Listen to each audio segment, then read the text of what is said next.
এই এলাকার মধ্যে ক্ষতি হবে মানে শঙ্করদহ 1 নম্বর ওয়ার্ড থেকেই, মানে আমরা যেখানে বাস করতেছি ওই ব্রিজ যে গোটাইটা ভাঙি যায় আমাদের সমস্যা হবে। আবার এই মহিপুরে যে ব্রিজ আছে তুফানের মতন উড়ে যাবে।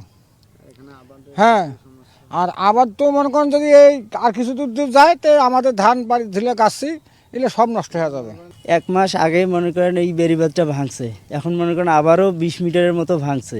এখন যদি এই বেড়িবাঁধটা ভালো না করে বা কাজ না করে তাহলে এই গ্রাম অঞ্চল থাকবে না।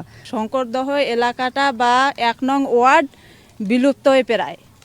তো এখানে আসিয়ে বেড়িবাঁধের আশা করি, যেহেতু আমরা এখানে আসি যে বলে না বেড়িবাঁধটা যদি আমাদের থাকে তাহলে আমরা হয়তো নিশ্চিত এখানে থাকতে পারবো। বিগত 1 বছর আগেও একটু ডাবা ছিল এখানে, প্রায় গত বর্ষায় আসছিলেন ঊর্ধ্বতন কর্মকর্তা, ঢাকা থেকে লোক আসছিলেন। উনি আসে দেখার পর শুকনো মৌসুমে আসলে কোন দিক দিয়ে শুকনো বাদ দেওয়া যাবে। ওই যে বলি গেছে ও লাপাত্তা।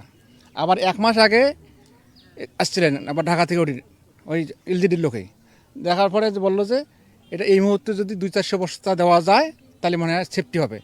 ওই গেল, ওই যাওয়ার শেষ।